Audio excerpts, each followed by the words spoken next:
भारत का इतिहास कई वीर राजाओं, क्रूर शासकों और धार्मिक संतों की कहानियों से भरा पड़ा है। लेकिन कुछ नाम ऐसे हैं जो हमेशा विवादों के घेरे में रहते हैं। औरंगजेब उन्हीं में से एक है। मुगल वंश का यह छठा शासक अपने शासनकाल में लिए गए कठोर फैसलों, धार्मिक कट्टरता, भाई भतीजावाद और मंदिरों को तोड़ने के कारण हिंदुओं के लिए एक क्रूर शासक के रूप में जाना जाता है। वहीं कुछ मुस्लिम समुदायों में आज भी उसे एक महान शासक और इस्लाम का रक्षक माना जाता है। हाल ही में नागपुर में औरंगजेब की कब्र को लेकर विवाद खड़ा हो गया। हिंदू संगठनों ने इस मुद्दे को उठाते हुए सवाल किया कि आखिर औरंगजेब को मुस्लिम समाज इतना सम्मान क्यों देता है, जबकि उसने अपने शासनकाल में कई हिंदू राजाओं के साथ अन्याय किया, सैकड़ों मंदिर तोड़े और यहां तक कि अपने ही पिता और भाइयों को मौत के घाट उतार दिया। क्या औरंगजेब को सच में एक नायक के रूप में देखा जाना चाहिए, या फिर वह सिर्फ एक क्रूर और सत्ता के भूखे बादशाह के रूप में याद किया जाना चाहिए? इस वीडियो में हम यह समझने की कोशिश करेंगे कि मुस्लिम समाज औरंगजेब को क्यों सम्मानित करता है, जबकि इतिहास में उसका नाम एक अत्याचारी शासक के रूप में दर्ज है। क्या यह महज धार्मिक भावना है, या इसके पीछे कोई और कारण छिपे हुए हैं? इसके साथ ही हम औरंगजेब के शासनकाल की महत्वपूर्ण घटनाओं, उसकी नीतियों और हिंदू समाज पर उसके प्रभाव पर भी चर्चा करेंगे। आइए इतिहास के इस रहस्यमयी पन्ने को खोलते हैं और सच्चाई तक पहुंचने की कोशिश करते हैं। आगे बढ़ने से पहले आपसे एक ही रिक्वेस्ट, आपने हमारे चैनल को सब्सक्राइब नहीं किया है तो कर लीजिए। औरंगजेब ने अपने शासनकाल में लाखों हिंदू ग्रंथ, हिंदू मंदिरों, कार्ययल को नष्ट किया। इनका सटीक अनुमान लगाया मुश्किल है, क्योंकि भारतीय इतिहास को हमेशा से दबाया गया है। सोमनाथ मंदिर को ध्वस्त करके वहां मूर्ति पूजा बंद करा दी गई थी।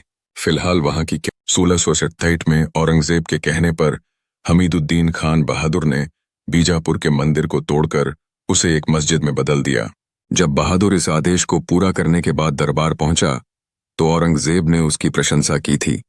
2 सितंबर 1667 को औरंगजेब के आदेश के बाद सैकड़ों सैनिकों ने काशी विश्वनाथ मंदिर पर हमला कर दिया। मंदिर को ध्वस्त कर दिया गया।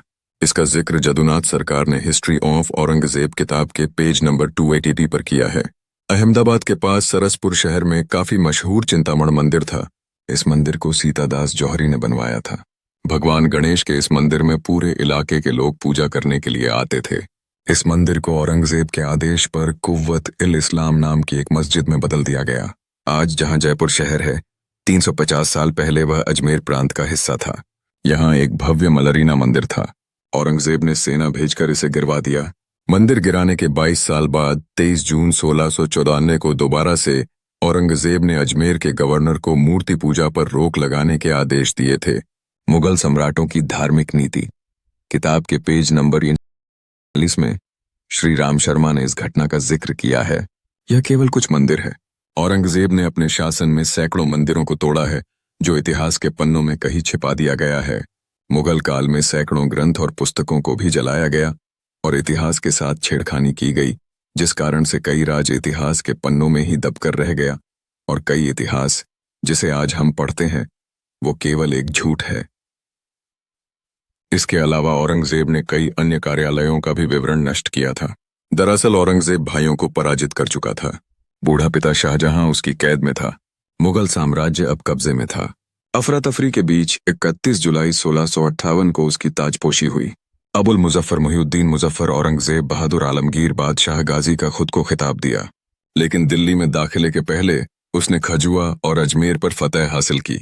मई 1659 उसका शानदार जुलूस दिल्ली पहुंचा। इसी दिन नजूमियों के बताए समय पर वह दिल्ली के तख्त पर आसीन हुआ। अपनी ताजपोशी को वह यादगार बनाना चाहता था और इसके लिए धूमधाम, रोशनियों और जश्न के ऐसे इंतजाम किए गए जैसे मुगल नस्ल के और किसी बादशाह के समय नहीं हुए थे।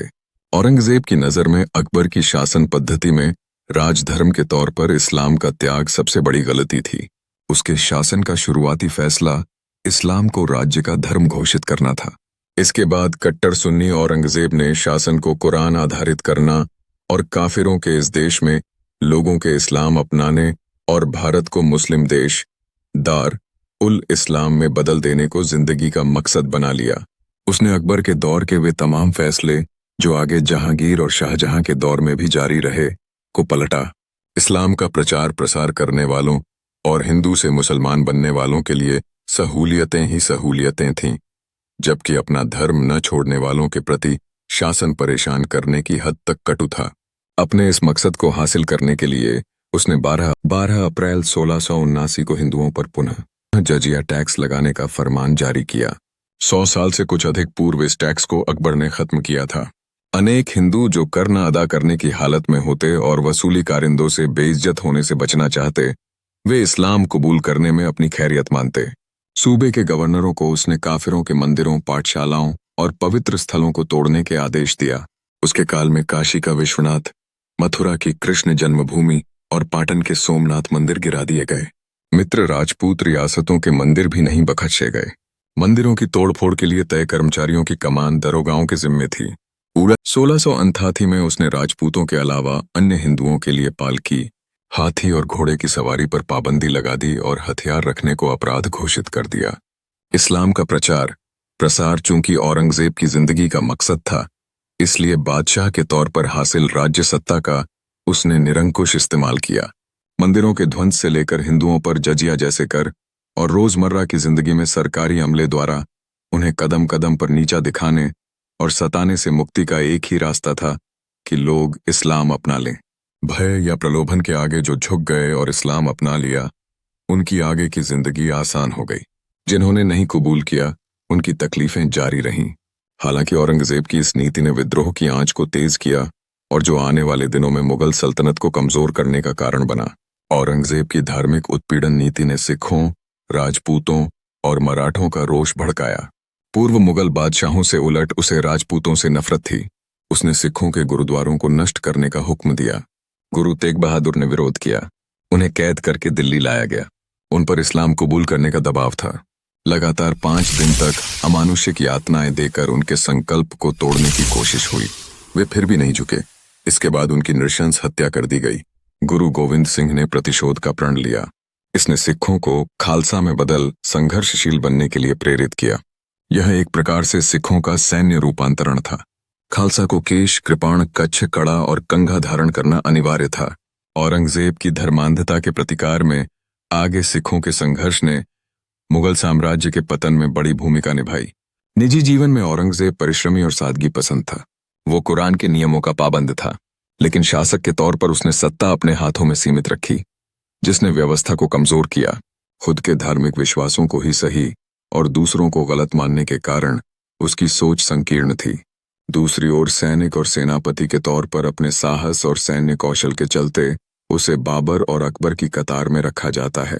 अनेक सैन्य अभियानों को उसकी इन खूबियों ने कामयाब किया, लेकिन वह एक अच्छा शासक नहीं माना गया, क्योंकि मजहबी आधार पर उसने प्रजा के साथ भेदभाव किया। उसने शियाओं, इस्माइलियों और दाऊदी बोहरों तक पर अत्याचार किया। उसकी नज़र में इस्लाम में भी सिर्फ सुन्नी सही थे। दक्षिण की लड़ाइयों में लगातार 26 साल उलझे रहने के कारण उसकी शासन व्यवस्था भी अस्त व्यस्त रही। सत्ता के केंद्रीकरण और फैसलों के लिए उसके इंतजार का खामियाजा भुगतने के लिए प्रजा मजबूर थी। गद्दी हासिल करने के लिए औरंगजेब ने अगर भाइयों से युद्ध किया और उन्हें मारने अथवा अपमानित करने में परहेज नहीं किया, पिता शाहजहां उसकी कैद में मरे। उनकी मैयत हिजड़ों और कारिंदों ने कब्र तक पहुंचाई। अपने 2 बेटों को भी उसने जेल में डाला, जिसमें एक की जेल में ही मौत हुई। दूसरे ने जेल में 8 साल बिताए। एक बेटी जेबुन्निसा भी जेल में ही मरी। यद्यपि शादियों के मामले में वह इस्लाम की पाबंदी के तहत 4 तक सीमित रहा, लेकिन वह प्रेम में अपनी किसी बेगम पर खास मेहरबान रहा हो, ऐसा नहीं था। असलियत में अपनी गद्दी की हिफाजत के लिए वह सदैव सजग था और रिश्ते नातों को लेकर किसी भावुकता में कभी नहीं पड़ा। आधुनिक इतिहासकारों के एक वर्ग ने औरंगजेब को एक कुशल शासक साबित करने ने प्रयत्न किए हैं। उसे धर्मांध मानने से भी इनकार किया है। उसकी हिमायत में केवल युद्ध के दौरान मंदिर पर हमलों और कुछ मंदिरों को जागीर अथवा आर्थिक सहायता देने की दलील दी है। हालांकि समकालीन इतिहासकार इस सोच के संकेत प्रमाण नहीं देते।